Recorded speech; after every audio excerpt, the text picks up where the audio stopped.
Naradio. Le sexe et vous, 21h, 22h, du lundi au vendredi, avec le Love Store Planète Eros, zone commerciale Beaulieu à Puyles-Borough. Bonsoir à tous, bienvenue dans Le Sexe et vous, comme tous les soirs du lundi au vendredi à 21h avec notre sexothérapeute Sophie Caldier. Salut Sophie. Salut Benjamin. Le jeudi... c'est ravioli, tu me l'as fait déjà dire hier soir. Mais oui, mais on on recommence, est jeudi, hein. donc non, on le refait pour évidemment prévenir notre invité tout au long de la semaine. C'est Bertrand Barret, c'est un habitué, donc Bertrand savait déjà. Salut Bertrand. Salut Benjamin, salut Sophie. Salut, c'est la première dans les nouveaux studios quand même. Oui, Exact. Pour Bertrand, c'est vrai que c'est une grande première. Très beau C'est- studio, très sympa. Avant, Tu te plais bien on avait eu plein d'autres invités, donc pas possible de le réinviter. Nous ne sommes plus à Émile Delmas, nous sommes désormais avenue Michel Crépeau et on voit le succès et le sex appeal de Bertrand puisqu'il y a des auditrices qui s'arrêtent devant la glace Sophie et ça nous le fait pas ça d'habitude. Non, d'habitude, nous, on s'arrête pas pour nous deux. On a On huis est trop clos, moches, nous, nous. d'habitude. Trop moches. va Voilà, débuter. Denzel Washington qui est venu sur La Rochelle, ça y est, c'est fini. Quoi. Ouais. D'ailleurs, l'émission est en vidéo. Hein, pour Ouais. toutes celles qui veulent voir Bertrand Barret, vous ne pourrez pas le toucher à part à travers votre écran, mais vous pourrez le voir évidemment en vidéo sur sa page YouTube. C'est Bertrand Barret Coaching ou sur la page YouTube de Naradio. C'est au choix. On va débuter avec l'actu sexe, comme le veut la tradition, avec encore un petit peu de politique, puisqu'une députée, ça agace, Sexe politique. ça agace Sophie, ça. J'adore la politique. C'est le domaine de Nicolas Coute. Allez, hop, la Bah, politique. non, mais c'est vrai que là, Sophie, tu te moques un petit peu de ça, mais la politique et le sexe, ça a toujours été lié Ça a dans toujours l'histoire. eu sexe, Bah non, mais le pouvoir, c'est nous. sexe, pouvoir et politique. Weinstein et autres DSK et tout le bazar, oui, il y a eu, bien sûr. Puis il y en a encore plein, des maires là qu'on découvre qui ont abusé ou qui ont harcelé sexuellement leurs employés, bien sûr. Non, mais quand il faut remplir l'urne, forcément. Ah, bravo, Oh là là. bravo. Ah, c'est fin. Oh là là, c'est ravioli, hein, c'est Toi, sûr. tu hein, nous as là. mis Weinstein dans les politiques. Dans toi. le pouvoir. Dans le pouvoir, c'est vrai. Eh oui. Une députée qui veut des messages d'avertissement sur les risques de consommation excessive du porno. Ça va intéresser Sophie et Bertrand, parce que c'est vrai qu'on a le fumet-tu sur les paquets de cigarettes, on a l'abus d'alcool et dangereux pour Benjamin. la santé. Oui, bah, tout à fait. Benjamin. À part si on les achète à l'étranger. On a l'abus d'alcool est dangereux pour la santé. Il y a plein de manger trop gras, trop sucré, trop salé, 10 fruits et légumes par jour. Bref, il y a plein de messages comme ça. Mais c'est vrai que cette députée, son idée est plutôt intéressante. Elle s'appelle Agnès Thiel. Elle aimerait que soit imposé un message d'information sur les risques d'une consommation excessive pour les adultes. Il serait affiché avant la consommation de produits pornographiques et donc pourquoi pas à l'entrée des sites. Ça paraît être une bonne idée. Bertrand, qui est le spécialiste un petit peu qui bosse beaucoup sur l'addiction au porno, Bertrand, ça peut être aussi... Alors on sait bien que ça va pas tout régler, ça va même embêter certains d'avoir le message en début, mais c'est déjà un premier pas. Oh, c'est un début. C'est un début, je trouve que c'est faible. Je trouve que malheureusement, c'est faible. Mais c'est un début. Donc, entre ça et rien, vaut mieux effectivement signaler. Mais il ne faudrait pas en rester là. Il faudrait que ce soit le début de quelque chose où il y a un véritable blocage mis en place, ne serait-ce que pour les enfants, tout simplement. Ça rappelle un petit peu, Sophie, l'interdiction, par exemple, aux moins de 18 ans, avec juste la case « j'accepte » ou j'ai plus de 18 ans, je le certifie ». Certes, ça ne sert pas à grand-chose a priori, mais c'est déjà mieux que rien, comme dit Bertrand. Oui, mais c'est effectivement insuffisant par rapport à tout ce qui pourrait être fait, notamment au niveau des distributeurs, que je ne vais pas citer. Ah si, on peut en citer 3. Donc SFR, Free, Bouygues Télécom. Si eux, déjà, ils mettaient des stops pour tout ça, ou je ne sais pas trop comment ils pourraient faire, mais eux, ils savent, j'en suis persuadée. Donc déjà, ça serait bien. Il y avait une idée, je me permets. Hein, Bien sûr. La Chine arrive à bloquer YouTube, Google, et nous, on n'arrive pas à bloquer les films porno. Il y a quelque chose qui... Voilà, Mais ça risque d'évoluer avec les évolutions technologiques. Je pense qu'il y aura la possibilité de mettre en place, via la webcam ou le système vidéo de l'ordinateur, d'avoir une reconnaissance faciale et de voir si la personne peut entrer sur le site. Alors après, ça amène d'autres problèmes. Mais... Voilà, mais je pense qu'on sait faire et qu'on ne veut pas faire parce qu'il y a un vrai business derrière. Là, ça va intéresser encore une fois Bertrand. Je ne sais pas, Bertrand, si tu as déjà entendu le nom du Toulousain Sylvain Guigny, mais c'est un ancien addict au porno qui est sorti du silence, qui a réussi à vaincre son addiction et qui lance une thérapie pour les accros au film X. Ça te fait un concurrent, ça, Bertrand? Plus on sera nombreux, plus Mieux ce sera, en fait, hein, parce que je pense que malheureusement, il y aura de plus en plus de gens qui seront accros, de plus en plus jeunes. Donc, plus il y a de gens qui mettent en avant le fait que c'est un danger, mieux ce sera. Hein. Donc, très très bien, tant mieux. La différence, c'est que jusqu'à preuve du contraire, toi, tu n'as pas été addict au film porno. Donc là, c'est bien aussi d'avoir quelqu'un qui vraiment va comprendre psychologiquement les failles et les besoins des personnes addictes au porno. Oui, le fait d'avoir une expérience, le fait que les personnes puissent avoir un modèle en se disant, bah, lui, il y est arrivé, pourquoi pas moi, ça peut être un plus. Hein. Donc, oui, je pense que c'est vraiment important. Après, il faut voir, est-ce qu'il a fait aussi des études pour accompagner les personnes aussi, parce qu'il peut y avoir d'autres traumatismes. Derrière l'addiction à toute chose, il y a des choses beaucoup plus profondes. Donc, c'est important aussi de prendre le recul nécessaire et de faire les bonnes formations pour accompagner les personnes. Oui, parce qu'il y a un style de personnalité pour les addictions quand même. Hein. C'est plutôt des personnalités dépendantes et il y a une certaine façon de les soigner. Donc, on n'est pas tous même... qu'on soit psychologue, sexothérapeute, thérapeute ou coach, voilà, il faut avoir eu une formation quand même assez spécifique pour les addictions. C'est pas n'importe quoi. Hein. Moi, je suis pas tout le temps. Enfin là, je vais refaire un week-end spécialisé en hypnose et addiction. Mais je le fais parce que je continue à me former. Parce que tu es addict aux formations. Moi, je suis addict.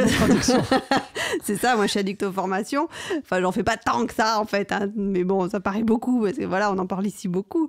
Mais non, il y a toujours... Enfin voilà, il y a quand même un certain savoir à avoir et après être aussi suivi, supervisé constamment pour pas faire n'importe quoi avec les clients, les patients. N'hésitez pas, si c'est votre cas, si vous êtes addict au porno, hein, vous pouvez notamment interroger Bertrand et Sophie en fin d'émission. Vous envoyez un petit message via la page Facebook ou l'adresse mail de la rédaction@naradio.fr. Nous, on revient dans un instant avec nos 2 sexothérapeutes dans cette semaine spéciale Comment durer plus longtemps au lit. À tout de suite. Naradio. La deuxième partie du Sexe et vous, 21h, 22h, comme tous les soirs de la semaine, avec donc Sophie Caldier, sexothérapeute rochelaise, et Bertrand Barré, qui lui exerce à Paris. Bertrand, tu vas nous parler un petit peu des réactions des hommes donc dans cette semaine spéciale Comment durer plus longtemps au lit. Quelles sont les réactions des hommes en règle générale ? Les réactions des hommes par rapport aux 2 problématiques qu'on a évoquées en début de la semaine, c'est-à-dire problème d'érection et problème d'éjaculation, ça va être dans un premier temps une baisse du désir sexuel. Concrètement, quand ça ne marche pas, on n'a pas trop envie d'y retourner. Donc, voilà, c'est aussi l'éloignement de la sexualité avec la partenaire. Parce qu'on a peur du rejet, parce qu'on a peur de décevoir, parce qu'on a peur du jugement. Et tout ça, ça s'accumule en fait. Hein. Généralement, on parlait de pornographie tout à l'heure, beaucoup d'hommes se réfugient dans la pornographie. Parce que concrètement, ils peuvent avoir des difficultés d'érection ou d'éjaculation rapide avec leur partenaire, mais par contre, lorsqu'ils regardent des films porno, tout marche bien. Donc, quelque part, ça peut être un refuge et ils se posent du coup plus la question de savoir si c'est OK ou si c'est pas OK, puisqu'ils ont une satisfaction autre, en fait. Donc, attention à ça. On a parfois de la colère. Beaucoup d'hommes ont de la colère vis-à-vis de la partenaire parce qu'ils sont dans le déni, ils ne prennent pas forcément leurs responsabilités. Bon, parfois, ça peut être la partenaire quand même qui pose des difficultés. Bon, je regarde Sophie, peut-être qu'elle aura quelque chose à dire sur le sujet. Non, elle n'a même pas relevé, t'as vu ? Voilà, elle n'a pas relevé. Non, je parlerai des réactions des femmes tout à l'heure. Je ne parle pas tout de suite. Tout à fait. Donc, ça peut être effectivement, c'est de ta faute si j'y arrive pas, t'es comme ci, t'es comme ça. Donc, ça crée des tensions dans le couple. On l'a déjà évoqué, mais voilà, messieurs, je vous invite, si vous écoutez cette émission et si vous êtes touchés, de vous poser ce genre de questions. Il y a un processus angoissant et répétitif. Du coup, j'ai plus d'érection, je vais trop vite, j'ose pas y aller. Donc j'ai peur, j'angoisse, j'ose pas la toucher, j'ose pas y aller, malgré le fait qu'il peut y avoir du désir. Hein. Mais du coup, non, j'y vais plus. Donc déception, angoisse, frustration. Parfois de l'infidélité. C'est de sa faute. Peut-être que si je vais voir ailleurs, ça va fonctionner. Peut-être qu'avec l'autre. Et parfois, ça fonctionne. Parce que justement, il n'y a pas forcément le même lieu, le même lien. Et voilà, comme par hasard, ça marche. Donc on se dit, et là, c'est dangereux pour le couple. Oui. Et là, pour le couple, ça devient un danger. Alors on l'a dit, peur de l'échec, je ne vais pas essayer, puisque de toute façon, je ne vais pas y arriver. Ça ne fonctionnera pas, elle va être déçue, je vais me faire jeter. Donc voilà. Impossibilité de se concentrer sur ses sensations érotiques. Pareil, puisque généralement, beaucoup d'hommes sont hyper concentrés sur leur érection, sur le fait de tenir. Du coup, ils passent à côté de tout le reste. Donc les préliminaires, les caresses, leurs sensations corporelles sur d'autres zones érogènes que leur pénis, tout ça, c'est complètement zappé. Et puis, on l'a dit, je le répète, la peur du rejet, l'angoisse, parce que peut-être que madame répond violemment au fait « Ah ça y est, c'est déjà fini » ou « Tu m'aimes plus » ou « Tu me désires plus ». Ah, bon, t'as été voir ailleurs. Donc tout ça, ça revient, ça peut être un choc, ça peut être un traumatisme. Et l'importance, évidemment, Sophie le répète, dans ces cas-là, de communiquer pour essayer de se sortir un petit peu de l'impasse. Sophie va prendre la main dans la troisième partie de l'émission. Et là, on voit la différence homme-femme. Bertrand, il y a 10 lignes pour Bertrand qui derrière improvise. Et on a Sophie Caldier, très organisée, qui nous a fait des paragraphes et des paragraphes. Tu vas tenir le chrono, Sophie, là, avec tout ce que tu as prévu ? Oui, je souligne là pour justement dire moins de choses. Bon, alors, le temps pour Sophie de s'organiser un petit peu, de mettre ses idées au clair. Et on revient très vite dans Le Sexe et vous. Nous sommes ensemble jusqu'à 22h. Naradio. La troisième partie du Sexe et vous, après avoir parlé des réactions des hommes face aux problèmes de durée au lit dans le couple, on va évidemment se mettre maintenant dans la tête des femmes et notamment grâce à Sophie, on va comprendre un petit peu les réactions de ces femmes. Déjà, Sophie, en premier lieu, évidemment, il y a l'incompréhension qui pose problème. Les femmes ne comprennent pas toujours la situation. Non, puis du coup, de l'incompréhension naît aussi la culpabilité. Les femmes sont les championnes du monde pour se culpabiliser. Donc, qu'est-ce que j'ai fait ? Je suis sûre que c'est de ma faute. J'ai grossi. Si j'étais plus demandeuse, si je portais plus de tenues affriolantes, voilà, il y a énormément de culpabilité. Ça peut également entraîner de la tristesse chez les femmes. Il vient plus vers moi, il me touche plus, voilà. Alors qu'avant on avait plein de contacts, il me fait plus de bisous, donc voilà. Enfin, quand même beaucoup de tristesse, de déception, voire même de souffrance. La peur également. Bertrand parlait tout à l'heure d'infidélité, donc. La femme va dire « je suis sûre qu'il va me quitter, qu'il va aller voir si l'herbe est plus verte ailleurs ».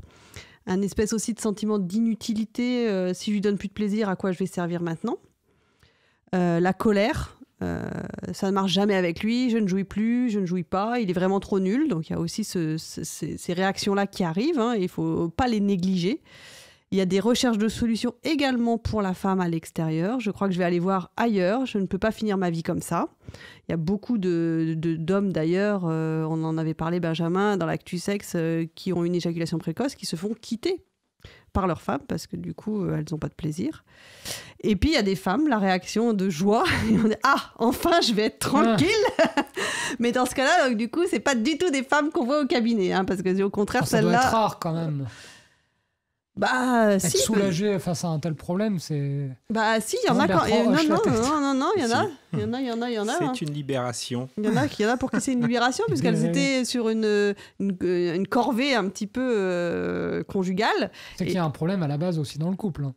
Oui, mais il peut y avoir une super entente, une super amitié dans le couple. Ils peuvent être d'accord sur l'éducation des enfants, et puis sexuellement, il ne se passe plus rien. Donc, il y a une espèce d'obligation, le devoir conjugal, comme on dit, qui est resté longtemps dans la tête des femmes, et qui l'est encore d'ailleurs. Moi, j'en ai énormément au cabinet qui disent si je ne fais pas l'amour avec lui, il va me quitter. Donc, je préfère me laisser faire, je fais l'étoile de mer, et hop. Donc, il y en a qui, quand les hommes en face, et d'ailleurs on verra que c'est un peu corrélé, quand les hommes ont une dysfonction érectile ou une éjaculation prématurée, c'est que les femmes en face peuvent justement avoir une baisse de libido. Ça peut vraiment jouer, il y a une interaction entre les deux. Donc les femmes aussi ont besoin de comprendre. Comme elles ont naturellement plus tendance à prendre soin d'elles que les hommes, elles veulent que leurs hommes consultent très très rapidement, donc elles ne veulent pas que ça traîne. Hein. À nouveau, je le redis, il y a une tendance à culpabiliser, à se culpabiliser, parce que les femmes ont toujours le côté très empathique de certaines femmes, en tout cas, qui se sentent responsables du mal-être des autres. Donc tout ça, et notamment les problèmes de dysfonction érectile et d'éjaculation prématurée, ça a des conséquences sur le couple. Donc ça peut entraîner déjà, et c'est ce qu'on voit quand on reçoit les couples en thérapie, Bertrand, tu me diras aussi ça, il y a une très forte détresse, aussi bien personnelle que conjugale. Ça entraîne du coup des conflits importants. Souvent, les gens arrivent, en fait, au départ, ils vont nous exposer un problème de communication ou de tâches ménagères mal équilibrées. Et en fait, on se rend compte que c'est parce qu'il y a une sexualité qui ne marche pas entre eux. Donc chez l'homme, comme disait Bertrand, ça crée un état d'anxiété qui va également provoquer un changement d'humeur, irritabilité, agressivité, qui va avoir un impact non seulement sur le couple, mais sur toute la sphère familiale. C'est-à-dire qu'un homme qui se sent désarmé face à ce problème sexuel peut être irritable et plus agacé et plus frustré. Comme aussi il peut minimiser ou nier le problème, la femme va se retrouver un petit peu seule face à ce problème. Elle veut l'aider, mais lui, il veut pas. Et il va plutôt avoir tendance à éviter tout contact corporel. Et donc, ça va entrer dans un cercle vicieux dans le couple. Il y aura moins d'échanges affectifs, moins de tendresse, et donc plus de désespoir, plus de détresse, plus de dépression, parfois même chez la partenaire. Il y a aussi, je reviens, comme disait Benjamin, sur mes longs chapitres et paragraphes, l'homme, du coup, qui va obtenir l'érection du matin, va avoir tendance à vite venir se frotter, se coller à la femme. Et il va être très maladroit, en fait. Lui, il est content, il a son érection et tout d'un coup, bille en tête, il va vouloir pénétrer sa femme sans prendre le temps des préliminaires, des fois même s'acharner un petit peu. Et donc, elle va se sentir agressée et parfois même va être écœurée par ce manque de précaution qu'il prend, alors que lui, il pense à c'est un cadeau. Que c'est un cadeau et que regarde ce qui se passe, c'est un cadeau. Et donc les femmes, elles ont tendance à mal percevoir ce désespoir chez l'homme. Hein. Elles minimisent, c'est très humain tout ça dans les problèmes sexuels. L'homme, lui, est centré sur son désespoir, la femme est centrée sur son désespoir et du coup, il n'y a plus de communication. Et donc, chacun va se retrouver coincé parce que donc, du coup, si la femme prend des initiatives, elle va craindre qu'il se sente dévalorisé, mis à mal, en position d'infériorité. Donc, dès qu'elle ouvre le dialogue, lui va se refermer. Si elle le laisse tranquille, si elle lui fait plus d'avance, il va croire que elle l'aime plus, qu'elle va voir ailleurs, qu'elle désire quelqu'un d'autre. Donc, c'est vraiment pas facile de trouver les bons mots, les bons gestes, le bon positionnement pour soutenir son compagnon quand il y a une dysfonction érectile ou une éjaculation prématurée. Et pourtant, et maintenant c'est de plus en plus pris en compte, et nous en tout cas, je sais que Bertrand travaille comme moi avec les couples, la femme a vraiment un rôle dans le processus d'amélioration de ces problématiques sexuelles. Le rôle est vraiment très important. Et c'est pour ça que souvent, moi, quand il y a un problème, mais aussi bien chez l'homme que chez la femme, là on parle des problèmes d'hommes cette semaine, de dysfonction érectile, d'éjaculation prématurée, mais quand il y a une baisse de libido chez la femme, moi j'essaye toujours de recevoir le couple. Au premier entretien, ok, je vais recevoir la personne qui est porteur, entre guillemets, du symptôme, mais c'est souvent le couple qui va guérir le symptôme. Hein. Donc voilà, à peu près tout ce que j'avais à dire. Tu vois, j'ai pas mis tant de temps que ça, hein, j'ai fait un petit résumé. Bravo Sophie, je suis fier de toi. Merci Benjamin d'être fier de moi. On va pouvoir passer aux questions des auditeurs dans un instant.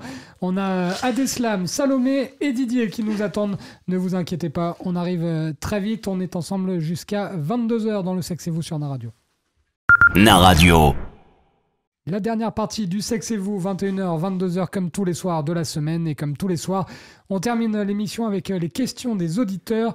On a Adeslam, tout d'abord, qui nous a sollicité via l'adresse mail de la rédaction@naradio.fr. Adeslam nous dit « J'ai 24 ans et toutes les filles que je rencontre ne me prennent pas au sérieux. Comment faire pour qu'elles changent d'avis ?» Est-ce qu'on se met d'abord, avant d'avoir la réaction de Bertrand, dans la peau d'une fille, justement, Sophie, qu'est-ce que ça peut être le souci ? ça peut être la façon dont Adeslam va se présenter aux filles qu'il rencontre. Ça va être aussi comment il les rencontre. Est-ce que c'est sur un site de rencontre, justement, parce qu'il dit toutes les filles, donc je pense qu'il en rencontre un paquet. Ça peut être le fait qu'il peut-être va trop vite, prend pas le temps, les considère pas. Il y a peut-être un problème déjà dans le relationnel de Adeslam dès le départ. Au départ, je dirais ça. J'ai pas d'autre idée. Adeslam, j'ai envie de lui poser la question, c'est quoi être pris au sérieux ?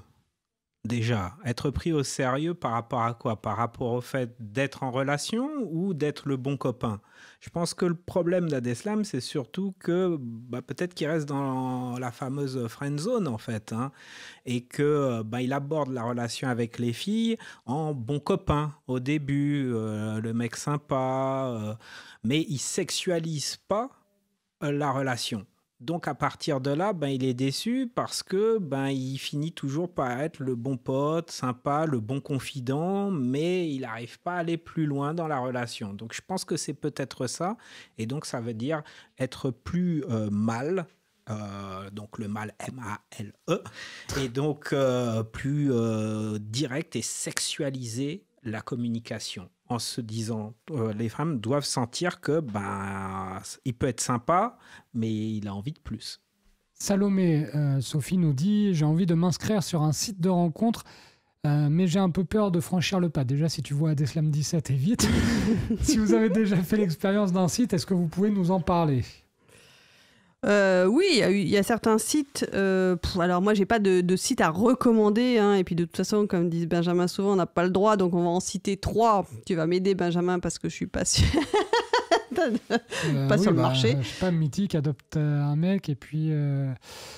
Alors là, Tinder. Et Tinder, voilà. Voilà. Ça fait 3. Voilà, merci.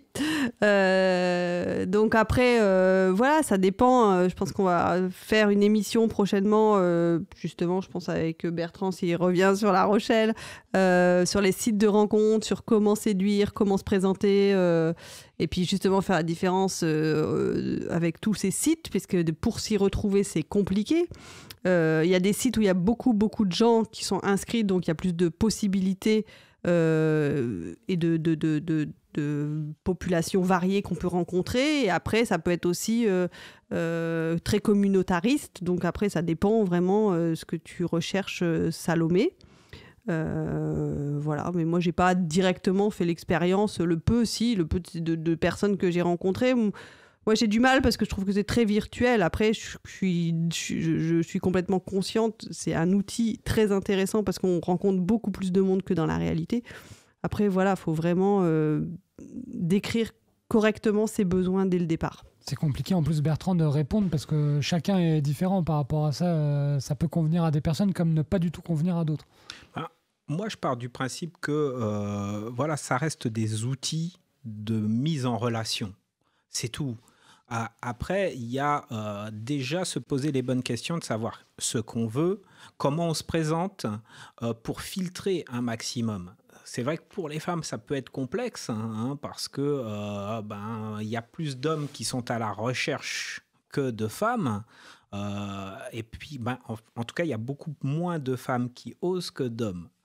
Donc, c'est déjà bien savoir ce que tu veux, Salomé, en t'inscrivant, quel type de profil tu cherches, comment tu te présentes par le biais de tes photos, comment tu exprimes les choses dans le site. Et à partir de là, tu vas déjà faire un pré-tri par rapport à les personnes, la manière dont elles vont te répondre, etc. Et puis ensuite, le lieu du rendez-vous et tout le processus de rencontre qui ensuite est tout simplement d'humain à humain, quoi. Puis c'est normal d'avoir un peu peur de franchir le pas puisque c'est une nouvelle expérience pour toi et donc c'est à chaque étape. En fait, tu valides chaque étape. Déjà, tu fais ton inscription. Comme dit Bertrand, tu complètes ton profil en fonction de tes besoins. Et puis après, au départ, tu commences juste à dialoguer peut-être avec les gens pour, après quelques temps, aller peut-être sur un rendez-vous dans un lieu public plutôt sur un temps court, café ou autre. Et puis après, tu avances vraiment étape par étape et tu prends confiance au fur et à mesure. Dernière question du soir. SOS, un auditeur en détresse, Bertrand, puisqu'on a Didier qui nous dit « J'ai l'impression que ma femme ne m'aime plus, comment en être sûr ?» Faut lui demander. La communication. Ah bah bravo. Bah t'as qu'à lui demander, mon gars. Hein. Allez. En fait, il y a... Est-ce qu'il aura la réponse pour autant, de manière ferme et définitive? Qu'est-ce qu'il avait, qu'il n'a plus, pour qu'il dise elle ne m'aime plus? Qu'est-ce qui s'est envolé? Qu'est-ce qui a disparu? Peut-être. Effectivement. Et puis, est-ce que lui, il a changé quelque chose dans la relation? Oui, moi j'aurais tendance à poser la question à Didier. Et toi, est-ce que tu aimes encore ta femme? Voilà, déjà c'est la première chose. C'est comme ça que tu sauras peut-être. Tu auras déjà une première réponse à ta question. C'est-à-dire, oui, ta femme ne t'aime plus, ok, d'accord, mais toi, ok, je sais pas si c'est ok, mais en tout cas, et toi, t'en es où tes sentiments déjà? D'évaluer ça, d'évaluer ce qui se passe pour toi, et comme dit Bertrand, après, effectivement, d'aller voir ce qui manque, ce qu'il y a plus, ce qu'il y avait, et puis de voir aussi, en fonction des années, depuis combien de temps vous êtes ensemble, et de voir un petit peu si vous traversez pas une crise de couple ou un peu de routine, comme on disait, je crois, dans l'émission de lundi ou mardi, et de pouvoir faire le point là-dessus. Et à nouveau, je rejoins Bertrand, de communiquer, peut-être pas poser la question si directement, mais de pouvoir réinstaurer un dialogue. Tu peux pas dire « tu m'aimes » Sophie a peut-être trouvé son bonheur dehors avec un fan de l'émission qui attend, il nous fait le coup du parapluie, Pierre Richard. Merci en tout cas il est parti. À Sophie, merci également à Bertrand et merci à vous auditeurs pour votre fidélité et pour vos questions. On se retrouve demain pour la dernière de la semaine. Bonne soirée à tous. À demain.